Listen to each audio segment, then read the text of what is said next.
At 6:08 p.m. on August 4, 2020, many handheld phones capture flames dancing in a warehouse at Beirut's port.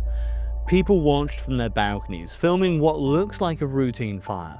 You can hear pops in the distance, like fireworks going off. Then suddenly, a blinding flash washes the flames white, followed by a rolling shockwave that shatters windows for miles and hurls those cameras and people to the floor.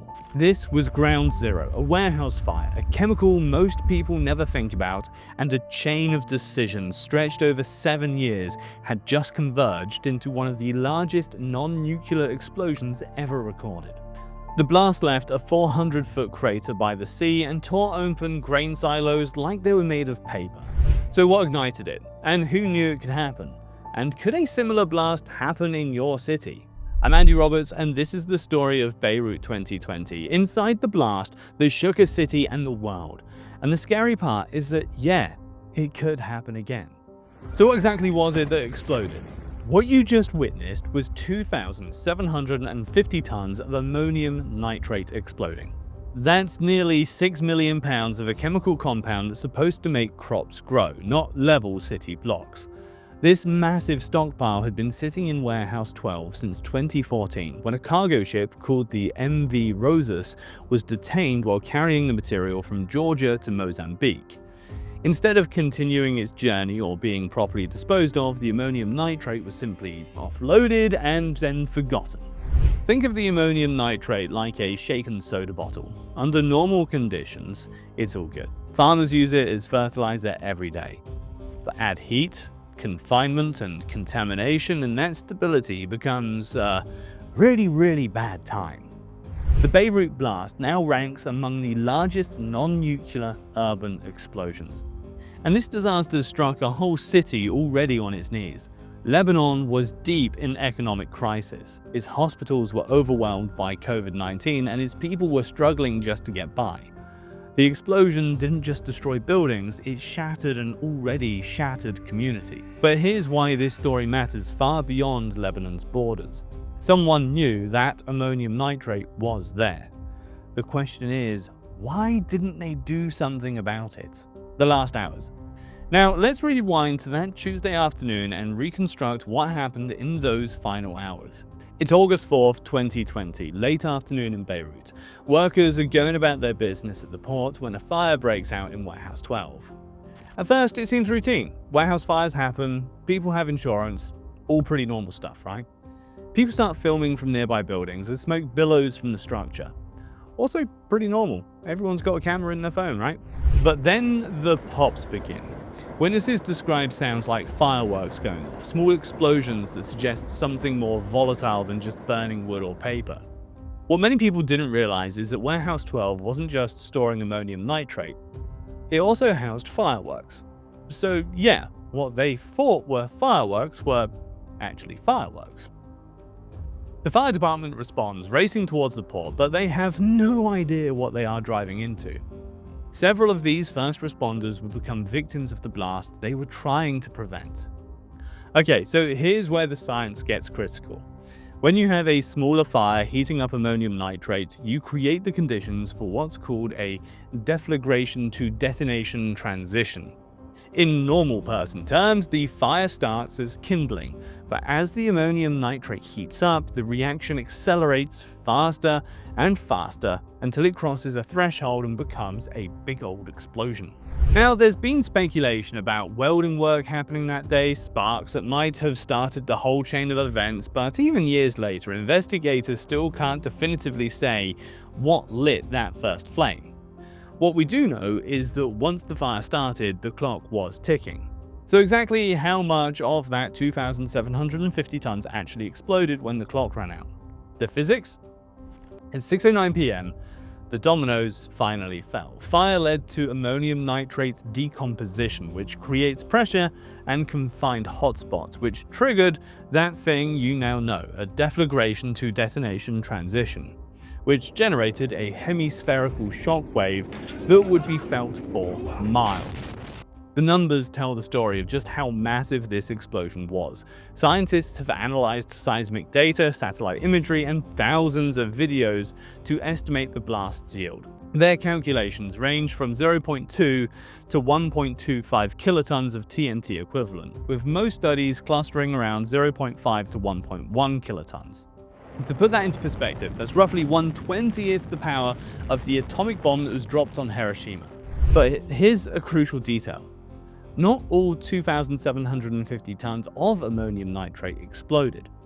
FBI analysis that's been cited publicly suggests only about 500 tons actually detonated, roughly 1/5 of what was stored there. And even that figure is contested, but it helps explain why the blast, while devastating, wasn't even more catastrophic. The grain silos next to Warehouse 12 actually absorbed part of the blast, likely saving lives in the neighborhoods beyond. But those concrete towers, built to withstand decades of Mediterranean weather, couldn't survive what was coming next. In 2022, fires from fermenting grain caused parts of the damaged silos to finally collapse, a reminder that even after the explosion there were still fires. The danger wasn't over. So that shockwave traveled outward at supersonic speed, shattering windows up to 6 miles away and causing building failures across central Beirut. The crater left behind measured 400 feet across. So if this danger was sitting there for 6 years, and if officials knew about it, why wasn't it removed? Well, that's where the story gets a little bit more troubling. The response? But first, the consequences.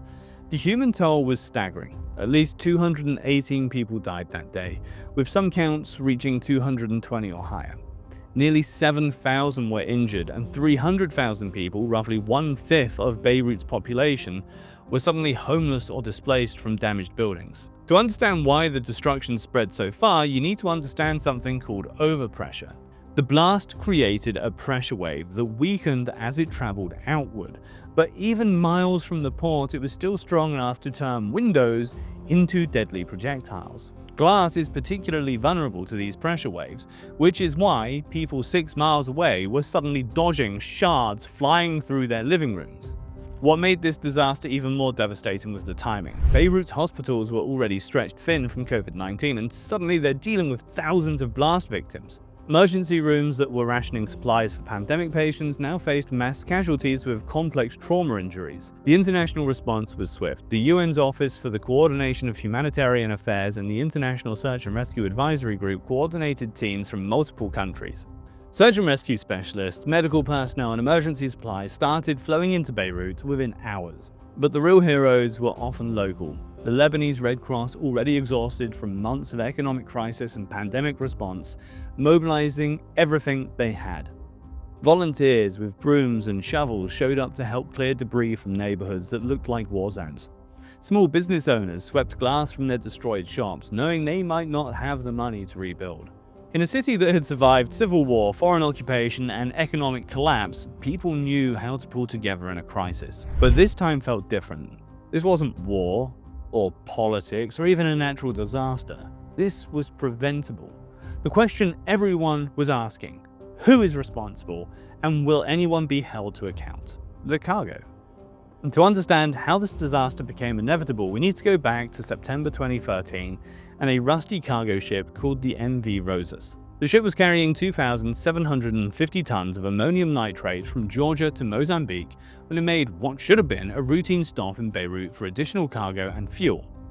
But the Rosas had problems: financial troubles, unpaid port fees, and legal issues that kept it stuck in Lebanese waters. As the months dragged on, the ship's owners abandoned it, leaving the crew stranded and the cargo in legal limbo. The sailors eventually got home, but the ammonium nitrate stayed behind. On October 23rd and 24th, 2014, port authorities offloaded all 2,715 tons of it into Warehouse 12. And that's where the paper trail begins. Lebanese customs officials? They're not idiots. They knew they had a problem. Starting in 2014, they actually began sending letters up the chain of command, warning them that the ammonium nitrate needed to be removed or properly disposed of, or bad times were a-coming. These weren't vague suggestions either. They were pretty explicit warnings about the dangers of storing such quantities of explosive materials right next to a massive city. The letters kept coming for 3 years: 2015, 2016, 2017, each one more urgent than the last. Port officials documented their concerns in memos, explaining that the warehouse wasn't designed for long-term storage of hazardous materials, especially not alongside other combustible goods like, say, high-explosive fireworks. But this is where regulatory limbo becomes deadly. The cargo had been detained under court orders. No owner stepped forward to claim responsibility or to pay for removal. No government agency wanted to foot the bill for disposing of nearly 3,000 tons of industrial chemicals. So it just sat there year after year while bureaucrats did, what bureaucrats do. What makes this especially infuriating is the port officials weren't just filing reports in some drawer, they were actively trying to get someone in authority to act. The question that would haunt Lebanon for years: did those warnings ever reach the people with the power to do something about it? And if so, why on earth didn't they? The warning. So the warnings didn't just stay buried in port authority filing cabinets, they made their way to the top. In July 2020, just 1 month before the explosion, security officials sent a memo directly to the Prime Minister Hassan Diab and President Michael Aoun. The language wasn't bureaucratic doublespeak, it was stark and it was terrifying. The ammonium nitrate stored at the port could, quote, destroy the capital. So Lebanon's highest elected officials were explicitly warned that their capital city could be fucking destroyed, and they had 1 month to act. This is risk management at its most basic level. Risk equals likelihood times consequences. The likelihood of an accident was growing every day, that nearly 3,000 tons of ammonium nitrate sat improperly stored next to fireworks in a warehouse.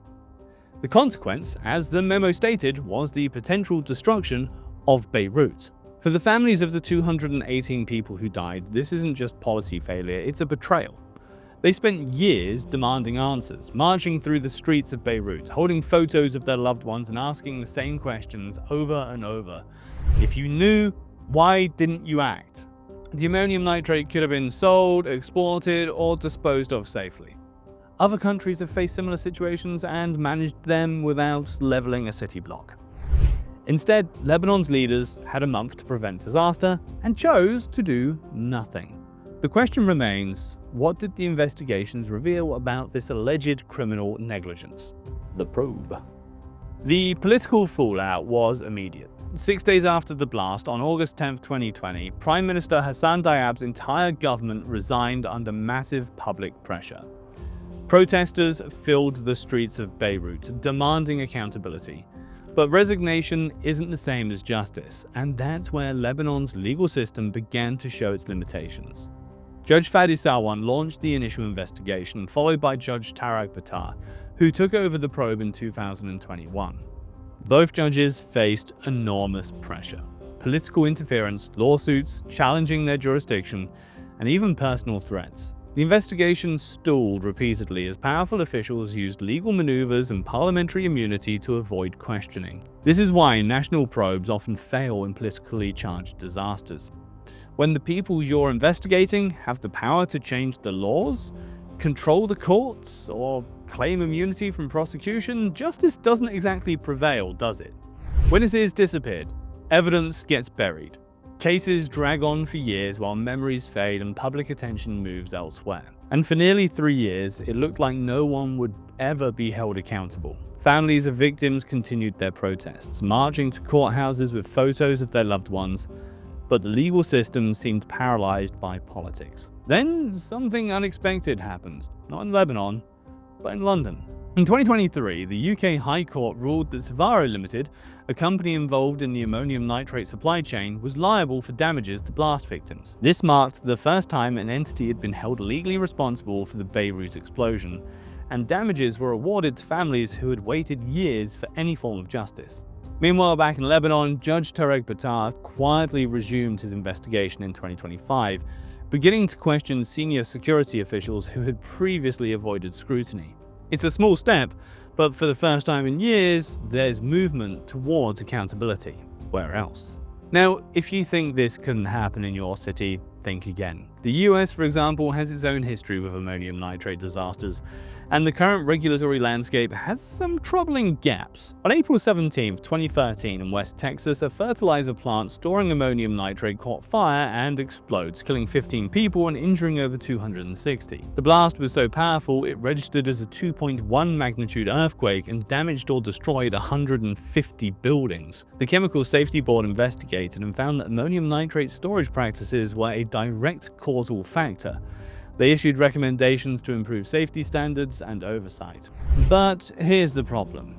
Recommendations aren't requirements, and enforcement varies wildly across different jurisdictions. Right now, the US is operating with a patchwork of safety guidance. OSHA has regulations for ammonium nitrate storage, the National Fire Protection Association publishes safety standards, the International Fire Code provides guidelines, but compliance and oversight aren't uniform, and there's a critical gap that should worry everyone. On July 28, 2023, the Chemical Facility Anti-Terrorism Standards lapsed. This program gave the Department of Homeland Security authority to regulate high-risk chemical facilities, including those storing large quantities of ammonium nitrate. Without reauthorization from Congress, they can't enforce these standards anymore. You need multiple layers of protection: building codes, regular inspections, proper training, emergency response plans, regulatory oversight. Disasters happen where the holes in all those layers line up at the same time. And right now, there are some pretty big holes. The human cost isn't theoretical. In West Texas, volunteer firefighters were among the casualties. Just like the first responders who died in Beirut, they are people who run towards danger to protect their communities, and they deserve safety systems that actually work. The uncomfortable truth is that other countries aren't immune to the same regulatory failures, political pressure, and bureaucratic inertia that led to disasters in Beirut. Prevention isn't just about having good policies on paper, it's about implementing them consistently and having the political will to act on warnings before they become tragedies. Myth versus reality. In the aftermath of any major disaster, conspiracy theories spread faster than facts. The Beirut explosion was no exception, so let's separate myth from reality. The biggest myth: this was a missile strike or nuclear blast. Multiple fact-checkers have debunked edited footage that circulated online showing fake missile trails or doctored explosion sequences.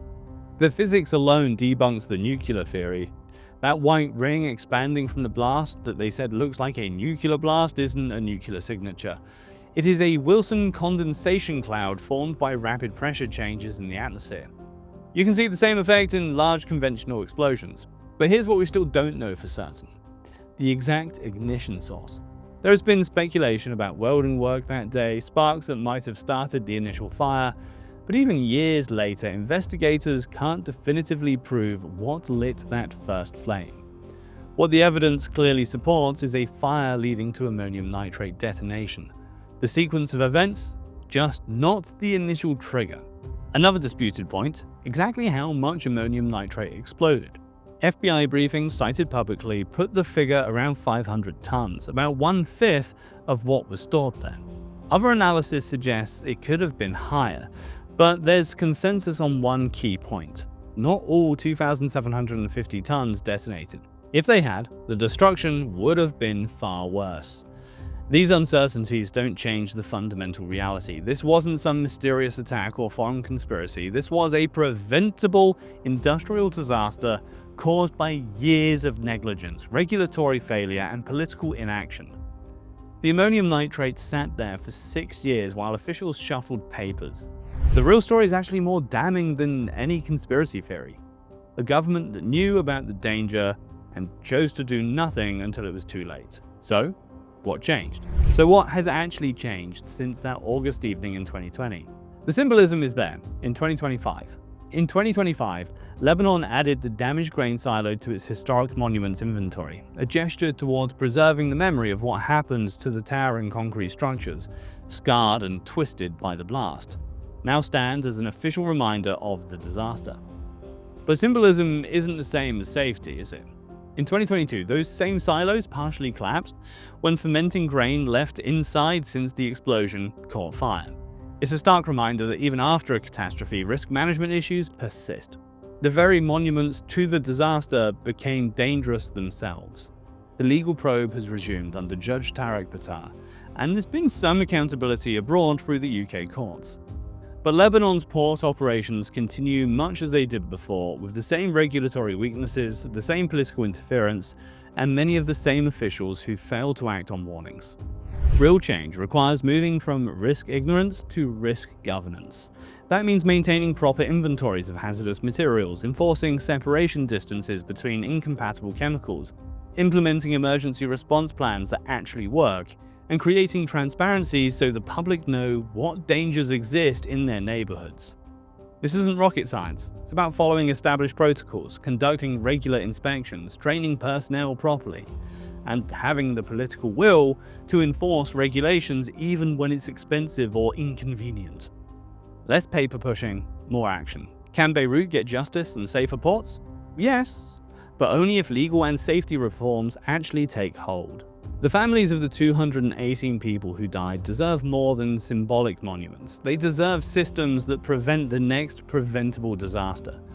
The question isn't whether we know how to store ammonium nitrate safely. We absolutely do. The question is whether we have the institutional commitment to do it right, every time, even when no one's watching. Thank you for watching.